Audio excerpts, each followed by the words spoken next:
Today we are talking about the power pause and what it is to integrate an emotion. My name is Ramsey Jordan and this is Global Molecule, and welcome to today's video. Some years ago I learned about the power pause, and it's one of the most important things you will learn on your awakening journey. It's the gap between an event and what will be a conscious response. Because without the power pause, we're automatic.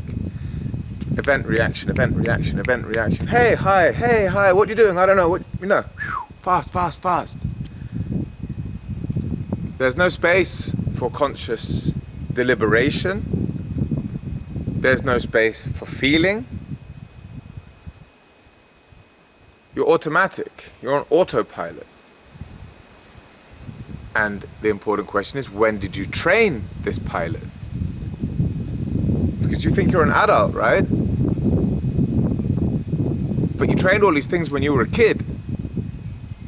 So essentially, you're behaving as a child in an adult's body.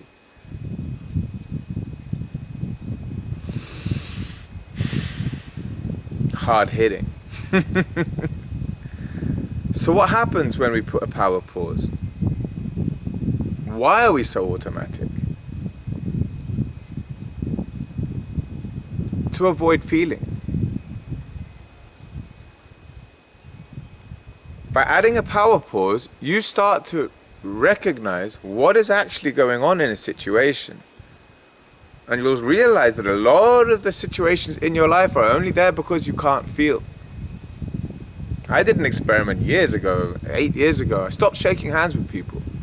No matter how hard they tried, I refused, politely. The learnings were insane. 20-30% of people totally understood that I didn't want contact and honored my decision.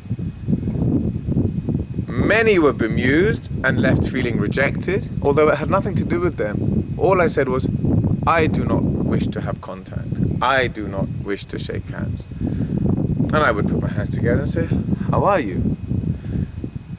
And a percentage would get seriously angry. By constantly offering my hand to everyone, you don't know who you're interacting with, you don't know who you're sharing your energy with. By withdrawing that behavior and staying calm, I could start to see more of who was around me, who was I allowing into my life, into my precious energy and my precious numbered days. We don't have forever here.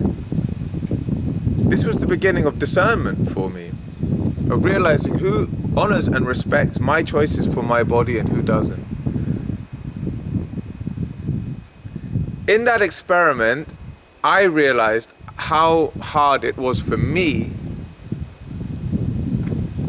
to represent that decision also. Because when the person turns angry, when the person gets bemused or feels rejected, they will then say or do something with its intention to, whether it's conscious or unconscious, to trigger my guilt response, my guilt program, which in the past was always to fix the exterior, to diffuse the feeling. Before I would even feel it, I was so automatic. Again, we're talking about the lack of power pause here. So then I would apologize for not offering my hand, and then I was left with all of it because they were like, hey, screw you. That was a learning curve. Learning again what's theirs and what's mine helped me to execute better this experiment. Plus the power pause, plus integrating unwanted emotions into my mind. I was then able to feel what was going on in a situation without being a puppet to it before I even felt anything. Are you following? We have these automatic reactions and automatic behaviors before we even feel. It's happening, let's say, 0.000001 of a second after the emotion is triggered. So you're not consciously registering a physical feeling, and you're already in behavior. This is being a puppet. And you don't even realize it. You think you're conscious. You think you are choosing to say hello to that person. How about if I told you it's the inability to feel the guilt of ignoring that person that's making you say hello? Go and kiss your uncle. Go and kiss your uncle. I don't want to kiss my uncle. Go and kiss your uncle. I don't want to kiss my uncle. Guilt and obligation. If you don't kiss your uncle, you're not getting your ice cream. How we learn how to not listen to our own emotions. We're bullied into ignoring ourselves. Bulldozing our own feelings. To be socialized, to be accepted by our parents. And this goes on and on and on and on and on and on. So what does the power pause do? I recently gave advice to a friend. When people say hi, don't respond immediately. Watch how your inner world is being expressed in your outer world, but you're so unaware of it. And this example was anxiety.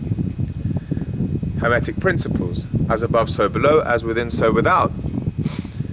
If you've got anxiety, and most of us have a certain level of it, you're attracting it in your outside world, but you're unaware of it. Try a power pause. Someone says hello, don't react immediately. Watch how disrespectful or respectful they are. Find out who they are. Maybe one of them waits patiently. Maybe one, hey, hey, hey. The other one, hey, hey, can't you hear me? That's the mirror of your anxiety. I believe so. It came up in a session and it resonated positively. You will also notice certain feelings inside your body. They are consciously or unconsciously triggering an emotion in you that may or may not feel uncomfortable. That's your own intuition to recognize what you're feeling. Once you are feeling something, choose how you wish to respond. Build a new paradigm. See how the person accepts it.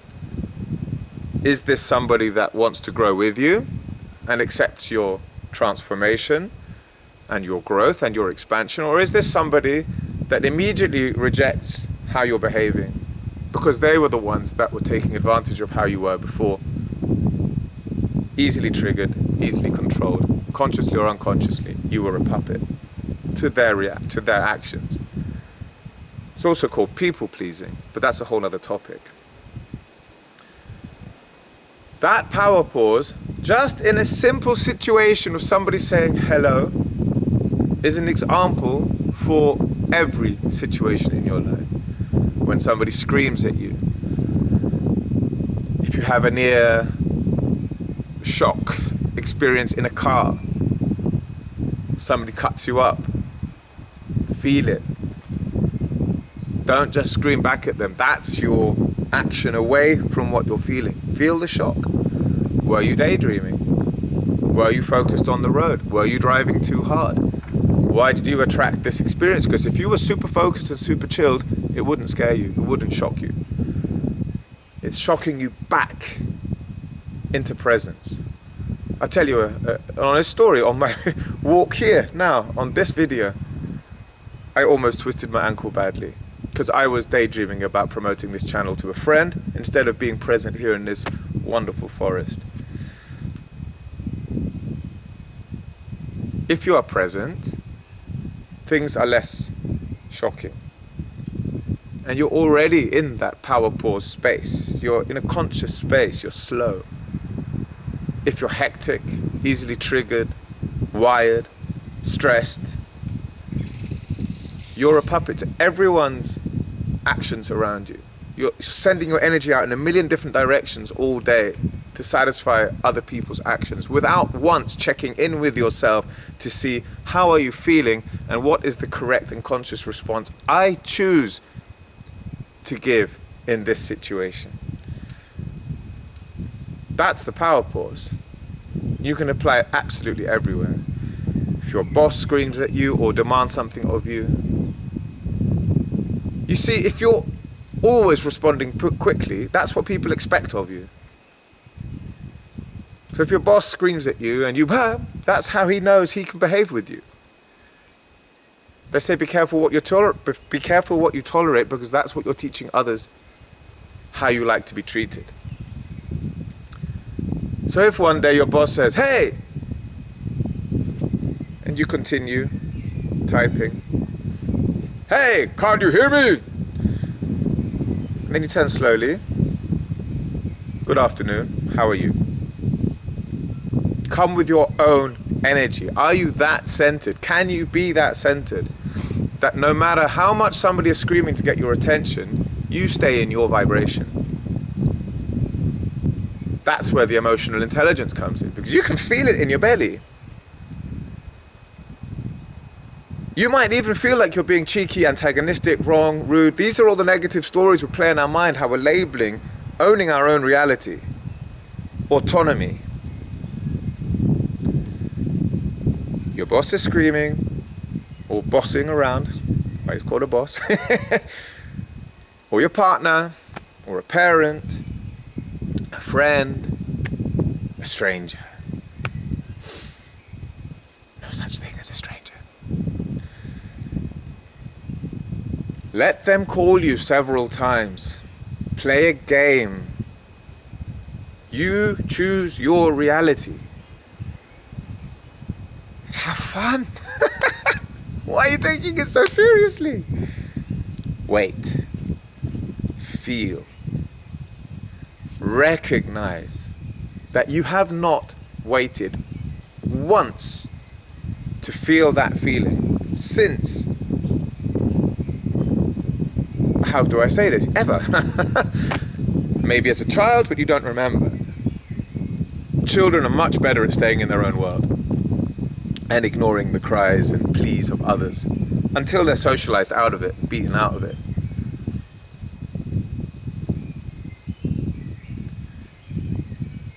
Does that feeling feel joyful? Does it feel like a warning?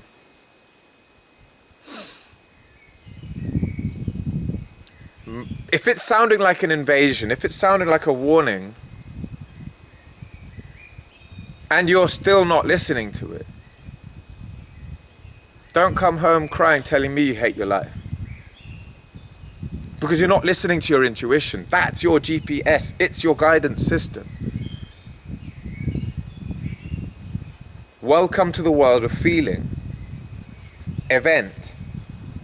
Power pause. Wait a little longer. Feel it.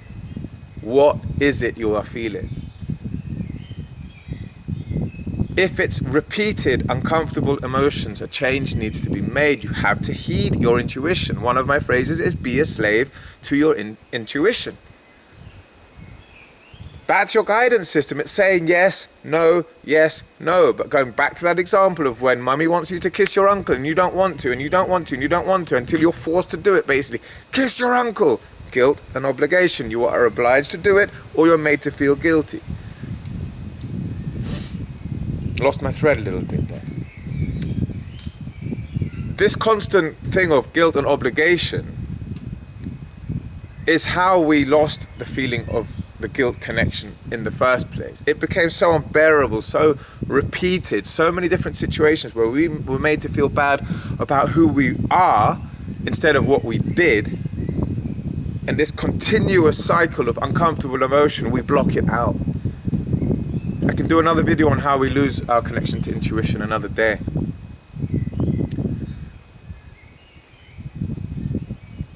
Your constant obligation as a child to behave how others want has trained you to no longer trust your inner guidance system. We're back on thread now. Just let it go, it comes back. Relearn it. Relearn your connection to intuition. Relearn how to feel and integrate those emotions back into your awareness. To integrate an emotion into your awareness is just the same as anybody integrating themselves into society. Or, you know, when my parents came to England from the Middle East, from Jordan, they didn't colonize. That's why I'm a brown guy with a white voice. I sound like an English guy on the telephone. I ain't brown. I didn't know I was brown until I moved to Spain and nobody believed I was English. I'm integrated in England. You go to London, all walks of life are integrated. Nobody's looking twice at this person, that person, or the other person because it's normal, okay? That's what we're trying to do with our emotions. We want to integrate all of our emotions back into our awareness, so we have the full spectrum of tools accessible to our awareness through our intuition, so we know what we are doing, where we are going, how we are feeling, what the signs are, what the vibrations are. The first step to integrating emotions is the power pause. Feel, wait, observe the behavior of the person or people around you. Feel, take your time, stop giving people the impression that you are instantly accessible, and choose a conscious response from your vibration, not reacting, shut up, playing the game, you lost your center. You can do this, it's fun. The last person I worked with on this topic tried it immediately, and he couldn't believe what he was seeing, what he was feeling, instantly. If you are, and I believe you are, on your path of awakening, which is why you're watching this video, check out the power pause today, tomorrow. Try it once or twice a day, and then 5 times. And then try it with every human interaction in a day. Not reacting as a puppet to their demands. Normally they're still childish demands, dressed up as adults. Still demanding of mommy and daddy what they want, when they want it, and want it now, and I want it like that.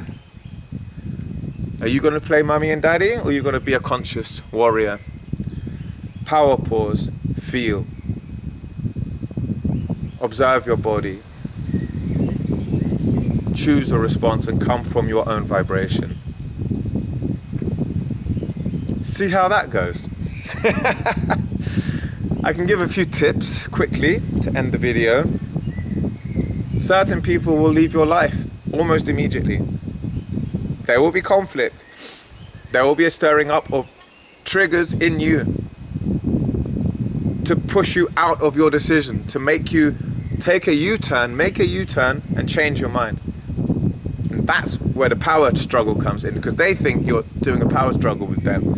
Now they want the power. So they want you to say, sorry, I take it back. And then they say, you. And they throw you away. So their rejection turns into them rejecting you. Don't play that game. You will. You'll get lost in it a few times. How do you think I learned this? You stay alive, you become wiser, you become stronger, and your circle around you changes.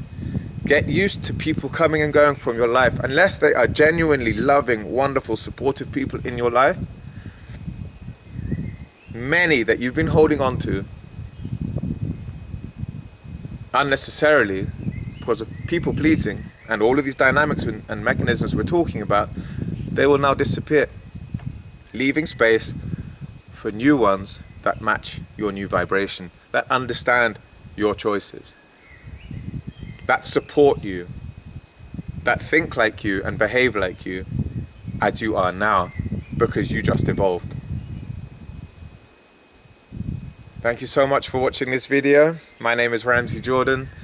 This is Global Molecule, a worldwide network supporting people with addiction, trauma and awakening guidance, connecting us all around the world in English, probably soon in Spanish also. Please give a subscribe to the channel, leave a comment. You can get in touch if you would like a one-to-one consultation. You can click a like, do all these things. It helps my channel. It's a growing fledgling channel, and let's see where it goes. I'm excited. I really enjoyed making today's video, and time to say goodbye. Goodbye.